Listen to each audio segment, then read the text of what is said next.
И Димо Жечев, терапевта, който всъщност провежда семинар на тема как да завършим незавършени връзки. Нали така, Димо? Абсолютно, да. Да кажа това, че двама човека са се разделили, не означава, че връзката им е приключила. Много често, да не кажа почти винаги, двама човека се разделят, защото има болка, не защото връзката се е изчерпала и тогава тази връзка продължава, но продължава на ниво болка, а не на ниво обич.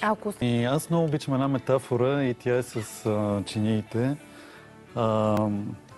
Трябва ли да си измие човек чиния след като е приключил да яде и защо трябва да си я измие? Ако не си я измие и си сложи следващото ядене в чиния, която не е измита, доста не съм виждал някой да го прави това нещо, но със сигурност няма да му е приятно. Няма да му е приятно поради няколко причини. Едната е, че най-вероятно това, което е останало вътре, първо, че ще бъде грозно. Второ, че най-вероятно ще мирише. Трето, най-вероятно ще придава един вкус на новата храна, която колкото и да е вкусна, с добавката на тази стара гниеща история, ще бъде отвращение. За мен, за всеки човек, който иска да има нова връзка на чисто, е необходимо първо да приключи старите си връзки. Добре, искам сега да видим едно видео. Със сигурност и нашите зрители знаят историята на Марина Абрамович. И да.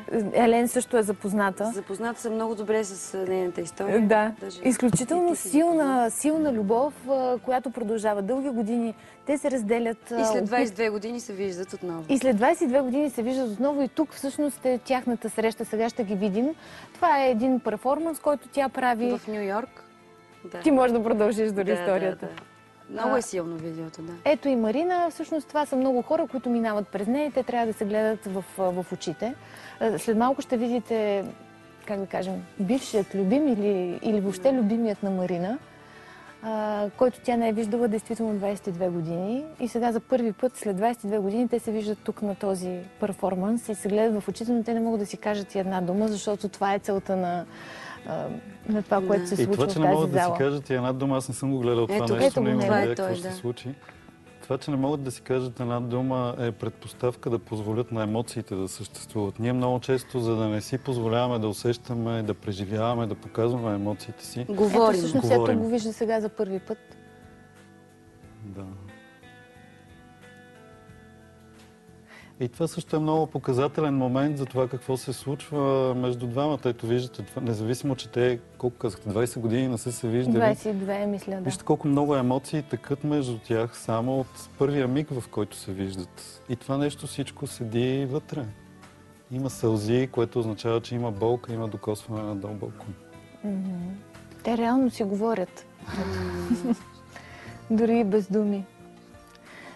Всъщност има една такава поговорка, ако не искаш да свършиш нещо, най-добрият начин е да говориш за него. Много е хубаво човек от време на време да остава безмълвен, както... Тяхната връзка е изключително емоционална, но в крайна сметка те решават да се разделят. А дали реално са се разделили, защото за мен на духовно ниво не са се разделили. Те, когато решават да се разделят и тръгват от двата края на китайската стена, за да се срещнат по средата и да се разделят.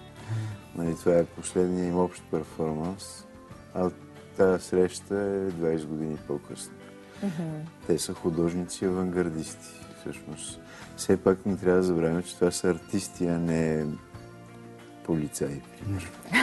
Какво полицаи? Ти самата казваш... Нищо. Просто те сега са недоволни. Ти самата казваш, завършена ли е тази връзка, как ти изглежда? Просто застават двамата човека един срещу друг и е съвсем ясно, че не е завършена. Но до моментите, в които не се виждат, ума много лесно така иска да обяснява, че не, аз също съм приключил с този човек, вече нямам нищо общо с него. Момента на истината е това. Страхотно видео. А че ако действително не сме завършили връзката си с един човек по начин, по който Елен казва и по начин, по който Димо казва, точно тогава се случва повторно да се съберем, дори за трети път да се съберем. Има и такива много примери, в които хора се разделят, женят се отново. Аз познавам хора, които се събраха след като се разведоха се и в момента, в който излезнаха от съда, се влюбиха отново. Може би това е вариант да преоткрием човека до себе си. Добър въпрос е в кой момент връзката се разпада. В кой момент нещата тръгват надолу. Така много масово целият свят говори за меден месец и изглежда, че той като изтече в огромната част от случаите нещата почват да тръгват плавно надолу.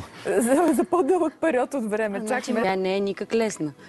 Любовта за мен е едно прекрасно нещо, обаче нещо, което я унищожава, са очакванията. В кой момент, когато двама човека се срещнат, единия започва да има очаквания към другия? Защо очакванията са проблем? Защото са предпоставка за разочарование. Очаквам да получа нещо, не го получавам, защото човек отсреща не може да ми го даде и започва голямото страдание. От кой момент започваме да очакваме нещо от другия човек? Много интересен въпрос. Това, което аз на практика съм забелязал, е, че много често човек започва да очаква от партньора си, още преди да го е срещнал. Стремежът към наслада е абсолютно заложен във всеки. Това, което не е заложено, е, че трябва да го получим от конкретен човек. А ние в един момент, когато влизаме във връзка, решаваме, че това е единственият човек, който може да ми достави наслада. Той в даден момент може да не е способен да достави наслада. Трябва да го разберем и да... Може да потърсим от друга, това не означава. И да не бъдем капризни, малки, инфантилни същества. Това не означава да зарежеме собствените си желания. Ние имаме нужда от това, че човека от среща не може да ми го даде, мога да отида да потърся на друго място. Това е все едно да влезна в Плод и зеленчука и да се сърда на продавачката, че няма сирене. Тя не продава сирене жената, но могат да излезне и да отида в съседния магазин.